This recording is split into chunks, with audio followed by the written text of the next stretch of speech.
हरे कृष्ण। ओम नमो भगवते वासुदेवाय। नारायणं नमस्कृत्यं नरं चैव नरोत्तमं देवीं सरस्वतीं व्यासं ततो जयम् उदीरयेत्। नष्टप्रायेषु अभद्रेषु नित्यं भागवत सेवयां भगवती उत्तमश्लोके भक्तिर्भवति नैष्टकी। मुहं करोति वाचालं पङ्गुं लङ्कायते गिरिं यत्कृपातमहं वन्दे श्रीगुरुं दीनतारिणं परमानन्दमाधवं श्रीचैतन्य ஈஸ்வரம். ஹரே கிருஷ்ணா. ஸ்ரீமத் பாகவதம் ஸ்கந்தம் 9 அத்தியாயம் 1 சுத்யும்ன மகாராஜா ஒரு பெண்ணாக மாறுதல் என்னும் தலைப்பில் பதம் 33. தத ஊர்த்வம் வனம் தத்வை புருஷா வர்ஜயந்திஹி சா ச அனுச்சர சம்யுக்தா விசசார வனாத்வனம். Word by word meaning. ததக ஊர்த்வம் அன்று முதல், வனம் வனம் அந்த, வை குறிப்பாக, புருஷா ஆண்கள், வர்ஜயந்தி நுழைவதில்லை, ஹி உண்மையில், சா பெண் வடிவிலிருந்த சுத்யும்னன், ச மேலும், அனுச்சர சம்யுக்தா அவரது சகாக்கள் புடைசூழ, விசச்சார நடந்தார், வனாத் வனம் வனத்தினுள் ஓரிடத்திலிருந்து மற்றொரு இடத்திற்கு. டிரான்ஸ்லேஷன். அன்று முதல் எந்த ஆணும் அந்த வனத்திற்குள் புகுந்ததில்லை. ஆனால் இப்போது ஒரு பெண்ணாக உருமாற்றப்பட்ட சுத்யும்ன மகாராஜா தனது சகாக்களுடன் ஒரு வனத்திலிருந்து மற்றொரு வனத்திற்கு நடக்க ஆரம்பித்தார். பர்பட் பை ஷில பிரபாத். ஜெய் ஷில பிரபாத். ஸ்ரீமத் பகவத்கீதை 2ஆம் அத்தியாயம் 22வது பதம் பின்வருமாறு கூறுகிறது.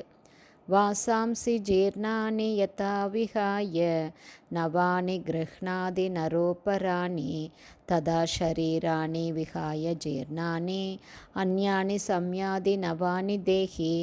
அதாவது, ஒரு மனிதன் பழைய ஆடைகளை களைந்து புதிய ஆடைகளை அணிவதைப் போலவே ஆத்மா உபயோகமற்ற பழைய ஜட உடல்களை கைவிட்டு புது உடல்களை ஏற்கிறது. இதுவே மேற்கூறிய பகவத்கீதை ஸ்லோகத்தின் பொருளாகும்.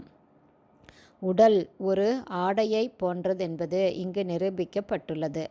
சுத்யும்னனும் அவரது சகாக்களும் ஆண்களாக இருந்தார்கள். அதாவது அவர்களது ஆத்மாக்கள் ஆண் உடைகளால் மூடப்பட்டு இருந்தது. ஆனால் இப்போது அவர்கள் பெண்களாக மாறிவிட்டனர். அதாவது அவர்களுடைய உடை மாற்றப்பட்டுள்ளது என்பது இதன் பொருளாகும். ஆனாலும் ஆத்மா மாற்றமடைவதில்லை.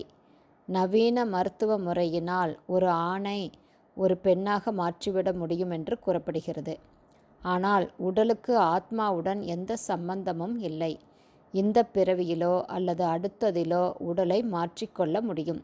ஆகவே ஆத்ம அறிவு உள்ளவரும் ஆத்மா எப்படி ஒரு உடலிலிருந்து இன்னொரு உடலுக்கு மாறுகிறது என்பதை அறிந்தவருமான ஒருவர் வெறும் உடையாக மட்டுமே உள்ள உடலின் மீது கவனத்தை செலுத்துவது இல்லை. பண்டிதாக சமதர்ஷினக என்று பகவத்கீதை கூறுகிறது. அத்தகைய ஞானம் உள்ள ஒருவர் பரமபுருஷ பகவான் கிருஷ்ணரின்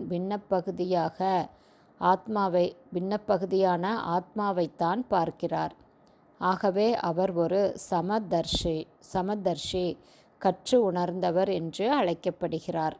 ஹரே கிருஷ்ணா. ஸ்ரீமத் பாகவதம் ஸ்கந்தம் 9 அத்தியாயம் 1 சுத்யும்ன மகாராஜா ஒரு பெண்ணாக மாறுதல் என்னும் தலைப்பில் பதம் 33 ஸ்ரீல பக்திவேதாந்த சுவாமி பிரபுபாதாவின் விளக்க உரை இத்துடன் நிறைவடைந்தது. ஹரே கிருஷ்ணா. ஸ்ரீல குருதேவுக்கு ஜெய். பிரபுபாதுக்கு ஜெய். ஹரி போல்.